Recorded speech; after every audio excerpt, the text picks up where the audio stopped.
So jugalbandi ಕಾರ್ಯಕ್ರಮಕ್ಕೆ ಮತ್ತೊಮ್ಮೆ ಸ್ವಾಗತ. ಈಗಾಗಲೇ ನಾವು ಸತ್ಯಮೇವ ಜಯತೆ ಬಗ್ಗೆ ಒಂದು ವಿವರ ನಿಮ್ಮ ಮುಂದೆ ನೀಡಿದ್ವಿ, ಒಂದು ವರದಿ ಕೊಟ್ವಿ. ಆನಂತರ ನಮ್ಮ ಸುವರ್ಣ ನ್ಯೂಸ್ ವೆಬ್ಸೈಟ್ನಲ್ಲಿ ಮಾಡಿದ ಸರ್ವೆ, SMS ಪೋಲ್ ಇದೆಲ್ಲವೂ ಕೂಡ ನಿಮ್ಮ ಮುಂದೆ ಇಟ್ವಿ.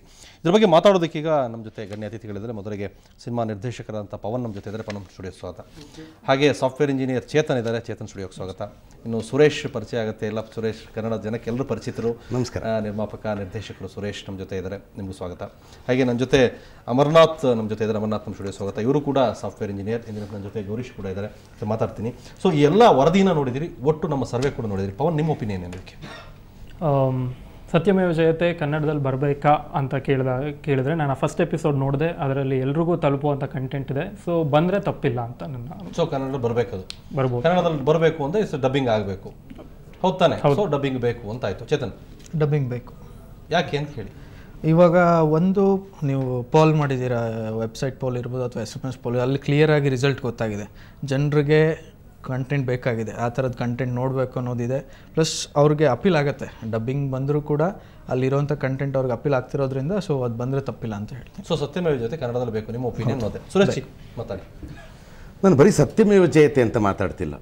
ಕನ್ನಡಕ್ಕೆ, ಕನ್ನಡದಂತಹ ಯಾವುದೇ ಭಾಷೆಗೆ, ಪ್ರಾದೇಶಿಕ ಭಾಷೆಗೆ ಯಾವುದೇ ಭಾಷೆಯಿಂದ ಧ್ವನಿ ಲೇಪನ ಅಥವಾ ಡಬ್ಬಿಂಗ್ ಅನ್ನೋದು ಆಗುವುದನ್ನು ನಾನು ವಿರೋಧಿಸ್ತೇನೆ. ಯಾಕೆ? ಯಾವುದೇ ಪ್ರಾದೇಶಿಕ ಭಾಷೆ ಅದಕ್ಕೆ ಆದ ಒಂದು ಜಾಯಮಾನ ಇರ್ತದೆ. ಈಗ ಉದಾಹರಣೆಗೆ ಅಮೀರ್ ಖಾನ್ ಅನ್ನೋದನ್ನ ಅವ್ರು ಹೆಂಗೆ ಡಬ್ ಮಾಡಿದ್ದಾರೆ ಅನ್ನೋದು ನೀವು ತುಣುಕು ಹಾಕಿದಾಗಲೇ ನೋಡಿದ್ವಿ. ಎರಡು ಅನ್ನೋದಕ್ಕೆ ನನ್ನ ಸಕಾಲಿಕವಾದ ಮತ್ತು ಅಂದರೆ ಅವಧಿಯ ದೃಷ್ಟಿಯಿಂದ ಸಕಾಲಿಕವಾದ ಸರಿಯಾದ ಶಬ್ದ ಕನ್ನಡದಲ್ಲಿ ಸಿಕ್ಕೋಲ್ಲ. ಹೀಗಾಗಿ ಅಲ್ಲಿ ಒಂದು ಕೃತಕವಾದ ಭಾಷೆ ನಿರ್ಮಾಣ ಆಗ್ತದೆ. ಆ ಕೃತಕವಾದ ಭಾಷೆ ಇವತ್ತು ತಕ್ಷಣಕ್ಕೆ ಸಮಸ್ಯೆ ಅಂತ ಯಾರಿಗೂ ಅನಿಸೋದೇ ಇಲ್ಲ. ಒಂದು ತಲೆಮಾರಾದ ಬರುವ ಕನ್ನಡಿಗರಲ್ಲಿ ಅದೇ ತಪ್ಪು ವಿಕೃತಿಯೇ ಭಾಷೆಯಾಗಿ ಉಳ್ಕೊಂಡು ಬಿಡುತ್ತೆ. ಇದು ಒಟ್ಟು ಕನ್ನಡಕ್ಕೆ ಅಥವಾ ಯಾವುದೇ ಪ್ರಾದೇಶಿಕ ಭಾಷೆಗೆ ಇರುವಂತಹ ದೊಡ್ಡ ಅಪಾಯ. ಹೀಗೆ ಯಾವುದೇ ಪ್ರಾದೇಶಿಕ ಭಾಷೆಯಲ್ಲಿ ಬಂದಿರೋದು ಕೂಡ ಆ ಥರದ ಅಪಾಯ ಯಾವ್ದು ತಟ್ಟಿಲ್ವೇ? ತಮಿಳಲ್ಲಿದೆ, ತೆಲುಗಲ್ಲಿದೆ, ದೊಡ್ಡ ಸಮಸ್ಯೆ ಭಾಷೆಯಲ್ಲಿ ಬರ್ತಾ ಇದೆ. ತಮಿಳಿನಲ್ಲಿ ಆಗಿರುವ ದೊಡ್ಡ ಸಮಸ್ಯೆ ಏನಪ್ಪಾ ಅಂತಂದರೆ, ಅದಕ್ಕಾಗಿ ಅವರು ಏಪ್ರಿಲ್ 28ನೇ ತಾರೀಕು ಮುಖ್ಯಮಂತ್ರಿಗಳನ್ನು ಭೇಟಿ ಮಾಡಿದ್ದಾರೆ.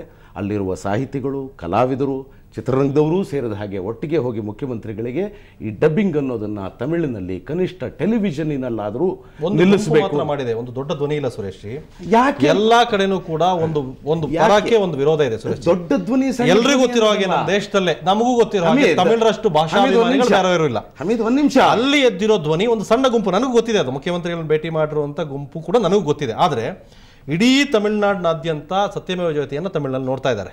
ಆದ್ರೆ ಮುಖ್ಯಮಂತ್ರಿ ಮಾತ್ರ which is not A largest ಇಡೀ ತಮಿಳುನಾಡಿನಾದ್ಯಂತ ಅದ್ರ ಬಗ್ಗೆ ಧ್ವನಿ. ಒಬ್ಬರೇ ಮಾತಾಡುವುದಾದ್ರೆ ಪ್ಲೀಸ್ ಪ್ಲೀಸ್ ಹೇಳಿ. ನೀವೆಲ್ಲಾ ತಿಳುವಳಿಕೆ ಇರೋರಾದ್ರೆ ನನ್ನನ್ನು ಕರೆಸ್ತಾ ಇರಲಿಲ್ಲ. ಇಲ್ಲ ನೀವು ಹೇಳ್ಬೇಕು. ನನಗೆ ನಾನು ಬುದ್ಧಿವಂತ ಅನ್ನೋದನ್ನ ನೀವು ಒಪ್ಕೋಬೇಕು. ಖಂಡಿತ ಒಪ್ಕೋತೀನಿ. ಓಕೆ, ಯಾಕೆ ಮಾತು ಹೇಳ್ತಾ ಇದ್ದೀನಿ ಅಂದರೆ, ಧ್ವನಿಯ ಶಕ್ತಿ ಮುಖ್ಯ ಆಗೋಲ್ಲ, ಧ್ವನಿಯ ಹಿಂದೆ ಇರುವ ತತ್ವ ಮುಖ್ಯ ಆಗುತ್ತೆ, ಸಿದ್ಧಾಂತ ಮುಖ್ಯ ಆಗುತ್ತೆ. ಕಾರ್ಲ್ ಮಾರ್ಕ್ಸ್ ಒಬ್ಬನೇ ಮಾತಾಡಿದ್ದು, ಅಥವಾ ಟ್ರಾಟ್ಸ್ಕಿ ಒಬ್ಬನೇ ಮಾತಾಡಿದ್ದು, ಆಮೇಲೆ ಅದನ್ನು ಫಾಲೋ ಮಾಡುವ ಜನ ದೊಡ್ಡವರಾಗ್ತಾರೆ. ಗಾಂಧಿ ಒಬ್ಬರೇ ಮಾತಾಡಿದ್ದು, ಅದನ್ನು ಇವತ್ತು ನಾವು ನೆನೆಸ್ಕೋತೀವಿ. ಯಾಕೆಂದರೆ ಆ ಮಾತು ಗಟ್ಟಿಯಾಗಿತ್ತು, ಸತ್ಯವಾಗಿತ್ತು ಅಂತ. ಮಾತಾಡುವ ಜನರ ಸಂಖ್ಯೆಯನ್ನಾಧರಿಸಿ, SMS ಕಳಿಸಿದ ಜನರ ಸಂಖ್ಯೆಯನ್ನಾಧರಿಸಿ ಒಂದು ತತ್ವವನ್ನು, ಸಿದ್ಧಾಂತವನ್ನು ನಿರ್ಧರಿಸೋದಿದೆಯಲ್ಲ, ಅದು ದೊಡ್ಡ ಅಪರಾಧವಾಗುತ್ತೆ ಒಂದು ಸಮಾಜಕ್ಕೆ. ಯಾವ್ಯಾವುದಕ್ಕೂ ಪೋಲಿಂಗ್ ಆಗುತ್ತೆ. IPL ಜಾಸ್ತಿ ನಡೀಲಿ, ಟೆಸ್ಟ್ ಕ್ರಿಕೆಟ್ ನಡೆಯೋದು ಬೇಡ ಅಂತ ಆಗುತ್ತೆ. ಯಾವುದು ಮಾರ್ಕೆಟ್ ಆಗ್ತದೋ ಅದಕ್ಕೆ ಪರವಾದ ದೊಡ್ಡ ಧ್ವನಿ ಬರುತ್ತೆ. ಮಾರ್ಕೆಟ್ ಆಗೋದನ್ನೇ ಕೊಡ್ತಾ ಇರ್ತೀವಿ. ಸತ್ಯಮೇವ ಜಯತೆ ಅಲ್ಲ, ಸತ್ಯಮೇವ ಜಯತೆ ಒಂದ್ರ ಬಗ್ಗೆ ಮಾತಾಡ್ತಿಲ್ಲ ನಾನು. ಒಟ್ಟಾರೆಯಾಗಿ ಡಬ್ಬಿಂಗ್ ಬಗ್ಗೆ ಮಾತಾಡ್ತಿದ್ದೀನಿ. ಸತ್ಯಮೇವ ಜಯತೆ ಒಂದೇ ಅಲ್ವೇ ಅಲ್ಲ. ಒಂದು ವೈರಸ್ ಬಂದರೂ ಸಾಕು ಒಂದು ಭಾಷೆ ಹಾಳಾಗಕ್ಕೆ. ನೀವೊಂದ್ಸಲ ಹೇಳ್ಬಿಡಿ ನಿಮ್ಮ ಅನಿಸಿಕೆ.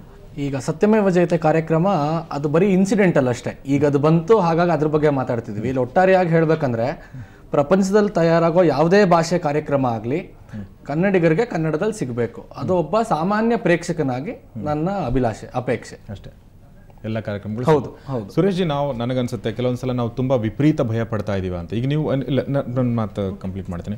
ನೀವೊಂದು ಕನ್ನಡ ಒಂದು ಪ್ರಾದೇಶಿಕ ಭಾಷೆ ಅನ್ನೋದ್ರಲ್ಲೇ ನಾವೆಲ್ಲೋ ಒಂದು ಕಡೆ ನಾವು ಚಿಕ್ಕವರು ಅನ್ಕೋತಾ ಇದೀವಿ. ನಾವು ಹಿಂದಿನ ನ್ಯಾಷನಲ್ ಭಾಷೆ ನೀವು ಒಪ್ಕೊಳ್ಳಲ್ಲ ಅಂತ ಹೇಳಿದ್ರಿ. ನನ್ನ ಪ್ರಕಾರ ಹಿಂದಿನ ಪ್ರಾದೇಶಿಕ ಭಾಷೆನೇ ನಮ್ಮದು ಪ್ರಾದೇಶಿಕ ಭಾಷೆನೇ.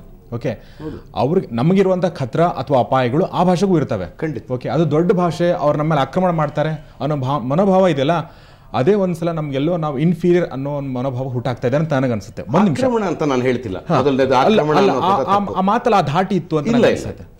ಇಲ್ಲ ಓಕೆ. ನನಗೆ ನನ್ನ ಸಿಂಪಲ್ ಪ್ರಶ್ನೆ ಏನಂತಂದ್ರೆ, ನಾವು ಈ ಬರೀ ಸತ್ಯಮೇವ ಜಯತೆ ಬಗ್ಗೆ ಮಾತಾಡ್ತಾ ಇದೀವಿ. ಇನ್ನು ಸ್ವಲ್ಪ ಎಕ್ಸ್ಟೆಂಡ್ ಮಾಡಿ ನಾ ಹೇಳ್ತೀನಿ. ನಾವು ಸತ್ಯಮೇವ ಜಯತೆಯನ್ನ ಈಗ ಫಾರ್ ಎಕ್ಸಾಂಪಲ್ ನೀವು ಹೇಳಿದ್ರಿ ಚಂದನದಲ್ಲಿ ಬಂದಿದೆ, ಎಲ್ಲ ಕಡೆ ಬಂದಿದೆ, ನೀವು ಹೇಳಿದ ಹಾಗೆ ನಾನು ಸತ್ಯಮೇವ ಜಯತೆ ಬಂದಿದೆ ಅಂತ ಹೇಳಿಲ್ಲ. ಅಲ್ಲಲ್ಲ, ಆ ಥರದ ವಿಚಾರಗಳು ಬಂದಿದೆ. ಒಂದು ದೊಡ್ಡ ಪ್ರಮಾಣದಲ್ಲಿ ಒಂದು ತುಂಬ ಮಹತ್ವದ ಸೋಷಿಯಲ್ ಮೆಸೇಜ್ ಯಾವುದೋ ಒಂದು ಮೀನ್ಸ್ ಮೂಲಕ, ಅಂದರೆ ಹಿಂದಿನಲ್ಲಿ ಹೋಗ್ಲಾರ್ದು ಕನ್ನಡದಲ್ಲಿ ಭ್ರೂಣ ಹತ್ಯೆ ಬಗ್ಗೆ ತುಮಕೂರಿನ ಚಿಕ್ಕ ಹಳ್ಳಿ, ಕೊಪ್ಪಳದ ಚಿಕ್ಕ ಹಳ್ಳಿಲಿ ತಲುಪಿದ್ರೆ ಅದು ಒಳ್ಳೇದಲ್ವಾ? ಅದು ಖಂಡಿತ ನೀವು ಹೇಳ್ತಿರುವ ಉದ್ದೇಶ ಬಹಳ ಸರಿಯಾಗಿದೆ, ಆದರೆ ಅದನ್ನು ತರ್ತಾ ಇರುವ ಕ್ರಮದ ಬಗ್ಗೆ ನನ್ನ ಅಭಿಪ್ರಾಯ ಇದೆ. ಒಂದು ಹೆಣ್ಣು ಭ್ರೂಣ ಹತ್ಯೆ ತಪ್ಪು ಅನ್ನೋದನ್ನ ನಾನು ನೀವೇ ಇಲ್ಲಿ ಕೂತ್ಕೊಂಡು ಚರ್ಚೆ ಮಾಡಿದ್ದೀವಿ, ವಿಮಲಾ ಅವರ ಜೊತೆಲಿ ಕೂತಿದ್ದಾಗ ಚರ್ಚೆ ಮಾಡಿದ್ದೀವಿ.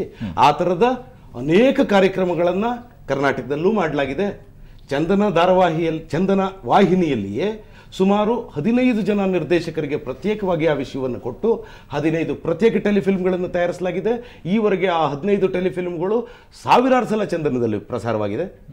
ಆ ಥರದ್ದು ಕೇವಲ ಇದೊಂದು ವಾಹಿನಿ ಅಲ್ಲ, ಅನೇಕ ಕಡೆ ಆಗಿದ್ದಾವೆ. ಹೆಣ್ಣು ಭ್ರೂಣ ಹತ್ಯೆಯ ಬಗ್ಗೆ ಚರ್ಚೆ ಆಗ್ತಾನೇ ಇದೆ ಮತ್ತು ಅದು ಮತ್ತೆ ಮತ್ತೆ ಹೇಳಲೇಬೇಕಾದಂತಹ ಸತ್ಯ. ಬೆಂಗಳೂರಿನಲ್ಲೇ ಅನುಪಾತ ವ್ಯತ್ಯಾಸ ಇದೆ. 980 ಜನ ಇದ್ದಾರೆ ಹೆಣ್ಣುಮಕ್ಕಳು 1000 ಜನ ಗಂಡಸರಿಗೆ. ಇದನ್ನು ನಾವು ಕಳೆದ 2 ವರ್ಷದ ಹಿಂದೆ ಇಲ್ಲೇ ಕೂತ್ಕೊಂಡು ಚರ್ಚೆ ಮಾಡಿದ್ದೇವೆ ಹೆಣ್ಣು ಭ್ರೂಣ ಹತ್ಯೆ ಬಗ್ಗೆ. ಅಲ್ಲ, ಅದ್ರ ಜೊತೆಗೆ ಈಗ ಡಬ್ಬಿಂಗ್ ಬಗ್ಗೆ ನೀವು ಓವರ್ ಆಲ್ ಮಾತಾಡ್ತಾ ಇದ್ದೀನಿ ಅಂತ ಹೇಳಿದ್ರಿ. ಡಬ್ಬಿಂಗ್ ಈಗ ಕನ್ನಡಕ್ಕೆ ಬಂದಿಲ್ವಾ? ಡಬ್ಬಿಂಗ್ ಬಂದಿದೆ.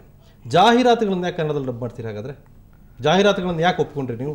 ಈ ಹಿಂದೆ ಈ ಜಾಹೀರಾತು ಬಂದಾಗಲೂ ಕೂಡ ಈ ರೀತಿ ಅಪಸ್ವರಗಳಿತ್ತು ದೂರದರ್ಶನದಲ್ಲಿ ಪ್ರಸಾರ ಆದಾಗ. ಆ ನಂತರ ಈಗ ಎಲ್ಲ ಕಡೆ ಡಬ್ಬಿಂಗ್ ಬರ್ತಾ ಇದೆ, ಜಾಹೀರಾತು ಪ್ರಸಾರ ಆಗ್ತಾ ಇದೆ. ಮೂಲತಃ ಅಪಸ್ವರ ಅಥವಾ ಇದೆಲ್ಲ ಏನಿದೆಯಲ್ಲ, ಡಬ್ಬಿಂಗಿನ ವಿರುದ್ಧದ ಮಾತೇನಿದೆಯಲ್ಲ, ಇದೆಲ್ಲ ಆರಂಭ ಆಗಿದ್ದು ನಿಮಗೆ ಗೊತ್ತು 1960ರ ಮಣಿಪಾಲದ ಕನ್ನಡ ಸಾಹಿತ್ಯ ಸಮ್ಮೇಳನದಲ್ಲಿ ಆನಾಕ್ರು ಅವರು ಭಾಷಣ ಮಾಡಿದ್ರು. ಆ ಸಾಹಿತ್ಯ ಸಮ್ಮೇಳನದ ಸುಮಾರು 42 ತೀರ್ಮಾನಗಳಲ್ಲಿ ಕನ್ನಡಕ್ಕೆ ಡಬ್ಬಿಂಗ್ ಚಿತ್ರಗಳು ಬರುವುದು ಬೇಡ ಅನ್ನುವ ತೀರ್ಮಾನ ಇತ್ತು. ಅಲ್ಲಿಂದ 5 ವರ್ಷಗಳ ಕಾಲ ಡಬ್ಬಿಂಗ್ ವಿರುದ್ಧದ ತೀರ್ಮಾನವನ್ನು ಮಾಡಿ 70ನೇ ಇಸ್ವಿಯಲ್ಲಿ ಅದು ದೊಡ್ಡದಾಗಿ ಒಂದು ಹೋರಾಟ ಆಗಿ ಮಾಯಾಬಜಾರ್ ಅನ್ನುವುದು ಕಟ್ಟಕಡೆಯ ಸಿನಿಮಾ ಆಯಿತು. ಈ ತೀರ್ಮಾನ ತೆಕ್ಕೊಂಡಿರೋರು ನಾನಲ್ಲ, ಇಲ್ಲಿರೋ ಜನ ಅಲ್ಲ, ಉದ್ಯಮ ಅಲ್ಲ, ಟೆಲಿವಿಷನ್ ಉದ್ಯಮ ಅಲ್ಲ, ಕರ್ನಾಟಕ ಫಿಲ್ಮ್ ಚೇಂಬರ್ ಅಲ್ಲವೇ ಅಲ್ಲ. ಈ ತೀರ್ಮಾನ ತೆಕ್ಕೊಂಡಿರೋರು ಯಾರು? ಕನ್ನಡದ ಒಟ್ಟು ಜನಮಾನಸ. ಬೆಂಗಳೂರಿನ 2010ರಲ್ಲಿ ಜಿ ವೆಂಕಟಸುಬ್ಬಯ್ಯನವರ ಅಧ್ಯಕ್ಷತೆಯಲ್ಲಿ ಬದಲಾವಣೆ ಆಗಿದೆಯಲ್ಲ, ಬದಲಾವಣೆ ಯಾಕೆ ಕರ್ಕೋಬಾರ್ದು? ಅಲ್ಲ, ಬದಲಾವಣೆಯ ಪ್ರಶ್ನೆ ಆಮೇಲೆ. ಬದಲಾವಣೆಯ ಪ್ರಶ್ನೆ ನೀವೇನು ಹೇಳ್ತಿದ್ದೀರಿ? ನೀವು ಕೇಳ್ತಿರುವ ಪ್ರಶ್ನೆಗೆ ನಾವು ಉತ್ತರ ಹೇಳ್ತಾ ಇದ್ದೀನಿ. ನೀವು ಮುಂದಿನ ಪ್ರಶ್ನೆಗೆ ಮತ್ತೆ ಉತ್ತರ ಕೊಡೋಣ. 2010ರಲ್ಲಿ ಬೆಂಗಳೂರಿನಲ್ಲಾದ ಸಾಹಿತ್ಯ ಸಮ್ಮೇಳನವನ್ನು ನೀವೇ ಲೈವ್ ಟೆಲಿಕಾಸ್ಟ್ ಮಾಡಿದ್ದೀರಿ. 8 ಕೋಟಿ ಜನ ಭಾಗವಹಿಸಿದ್ರು ಅಂತ ನೋಡಿದ್ದೀರಿ. ಆ ಇಡೀ ಅಷ್ಟೂ ಜನರ ತೀರ್ಮಾನವನ್ನು 8 ತೀರ್ಮಾನಗಳಾಗಿ ಮಾಡಿ ಜಿ ವೆಂಕಟಸುಬ್ಬಯ್ಯನವರೇ ಕಡೆ ದಿನ ಅನೌನ್ಸ್ ಮಾಡಿದ್ರು, ಕನ್ನಡಕ್ಕೆ ಡಬ್ಬಿಂಗ್ ಸಿನಿಮಾಗಳು ಬರುವುದು ಬೇಡ ಅಂತ. ಇದು ಒಟ್ಟು ಜನಮಾನಸದ ತೀರ್ಮಾನ. ಈ ಜನಮಾನಸದ ತೀರ್ಮಾನ ಬದಲಾವಣೆ ಬೇಕೋ ಬೇಡೋ ಅನ್ನೋ ತೀರ್ಮಾನ ತಗೋಬೇಕಾಗಿರೋದು ಒಟ್ಟು ಜನಮಾನಸ. ಅದನ್ನೇ ನಾವು ಹೇಳ್ತಾ ಇದೀವಿ. ಅಲ್ಲ, ಆ ಜನಮಾನಸ ಅಂತ ನೀವು ಹೇಳ್ತಿರುವ ಈ ಜನ ಇದ್ದಾರಲ್ಲ, ಯಾರು ಇಂಟರ್ನೆಟ್ ಅಲ್ಲಿ SMS ಅಲ್ಲಿ ಮಾತಾಡ್ತಿರುವ ಜನ ಇದ್ದಾರಲ್ಲ, ಅದಕ್ಕೂ ಮೀರಿ ಮುಂದಿನ ಕನ್ನಡ ಸಾಹಿತ್ಯ ಸಮ್ಮೇಳನದಲ್ಲಿ ಮಾತಾಡಿ ಇದನ್ನೇ ಒಂದು ವಿಷಯವಾಗಿ. ಒಟ್ಟು ಸಾಹಿತ್ಯ ಸಮ್ಮೇಳನ ಒಂದು ತೀರ್ಮಾನ ತೆಕ್ಕೊಳ್ಳಿ, ಒಟ್ಟು ಜನಮಾನಸ ಒಪ್ಕೊಳ್ಳುತ್ತಾ ನೋಡುವ, ಮುಕ್ತವಾಗಿರೋಣ, ಎಲ್ಲ ಹೊಸದಕ್ಕೂ ತೆರೆಕೊಂಡೇ ಇರೋಣ.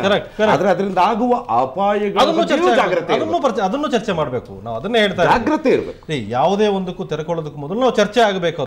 ಈಗ ಸತ್ಯಮೇವ ಜಯತೆ ಬೇಕೋ ಬೇಡೋ ಅನ್ನೋದ್ರ ಬಗ್ಗೆ ಜನ ತಮ್ಮದೇ ಆದ ಅಭಿಪ್ರಾಯಗಳು ವ್ಯಕ್ತಪಡಿಸ್ತಾ ಇದ್ದಾರೆ. ಅಭಿಪ್ರಾಯ ವ್ಯಕ್ತಪಡಿಸಿದವ್ರ ಬಗ್ಗೆ ನಿಮ್ಮ ಅಬ್ಜೆಕ್ಷನ್ ಇದೆ? ಖಂಡಿತ ಇಲ್ಲ. ಈಗ ಬೇಕು ಅನ್ನೋರು ಅವರ ಅಭಿಪ್ರಾಯ ವ್ಯಕ್ತಪಡಿಸ್ತಾ ಇದ್ದಾರೆ, ಅದಕ್ಕೆ ನಂದೇನು ಅಬ್ಜೆಕ್ಷನ್? ನನ್ನ ಅಕ್ಕಪಕ್ಕದಲ್ಲಿ 3 ಜನ ಡಬ್ಬಿಂಗ್ ಬೇಕು ಅನ್ನೋದ್ರ ಬಗ್ಗೆ ನಂದೇನು ಅಬ್ಜೆಕ್ಷನ್ ಇಲ್ಲ. ಆದ್ರೆ ನನಗೆ ಅದು ಬೇಡ, ನನಗೆ ಡಬ್ಬಿಂಗ್ ಬೇಡ. ಸುರೇಶ್ ಒಬ್ಬರಿಗೆ ವೈಯಕ್ತಿಕವಾಗಿ ಹೇಳ್ತಾ ಇದ್ದೀನಿ, ಇಲ್ಲಿರುವ 4 ಜನರ ಬಗ್ಗೆ ಮಾತಾಡ್ತಿದ್ದೀನಿ. ಆ ತರ ಬೇಡ ಅನ್ನುವ ಇನ್ನೂ ಎಷ್ಟೋ ಜನ ಇರಬಹುದು. ಅಲ್ಲ, ಇಲ್ಲಿ ಬೇಕು ಅನ್ನೋ ಈಗ 4 ಜನದ ತೀರ್ಮಾನ ಅಲ್ಲ ಇದು. ನಾವು ಈ ಡಬ್ಬಿಂಗ್ ಬೇಕೋ ಬೇಡೋ ಅನ್ನೋದ್ರ ಬಗ್ಗೆ ಒಂದು ವೇದಿಕೆ ಕಲ್ಪಿಸಿದೀವಿ. ಸುರೇಶ್ ಅವರು ಬೇಡ ಅಂತ ವಾದಿಸ್ತಾ ಬಂದಿದ್ರಿ, ಮೊದಲಿಂದಲೂ ಅದನ್ನ ಹೇಳ್ತಾ ಬಂದಿದ್ರಿ, ಇವತ್ತು ಕೂಡ ಅದೇ ವಾದ ಮಂಡಿಸ್ತಾ ಇದ್ರಿ. ಉಳಿದವರು ಬೇಕು, ಯಾಕೆ ಬೇಕು ಅನ್ನೋದು ಅವ್ರ ವಿಚಾರ ಹೇಳ್ತಾ ಇದ್ದಾರೆ. ಅಂದ್ರೆ ನಾವೆಲ್ಲರೂ ಕೂರಿಸ್ಕೊಂಡು ಈಗ 2 ಕೋಟಿ ಜನ ಮಾತಾಡ್ಸಕ್ಕಾಗಲ್ಲ. ಅವರ ಪ್ರತಿನಿಧಿಗಳಾಗಿ ತೀರ್ಮಾನ 7 ಕೋಟಿ ಜನದಿಂದ ಆಗಲ್ಲ. ಅದು ಒಂದು ಕೋರ್ ಕಮಿಟಿ ಅಂತ ಇರ್ತದಲ್ಲ, ಅಂಥದ್ರಿಂದಲೇ ಆಗುತ್ತೆ. ರೈಟ್ ಸರ್, ನಿಮ್ಮ ಜೊತೆ ಮಾತಾಡ್ತೀನಿ, ಇನ್ನಷ್ಟು ಮಾತಾಡ್ತೀನಿ. ಅದಕ್ಕೆ ಮುಂದೆ ಮತ್ತೊಂದು ಬ್ರೇಕ್.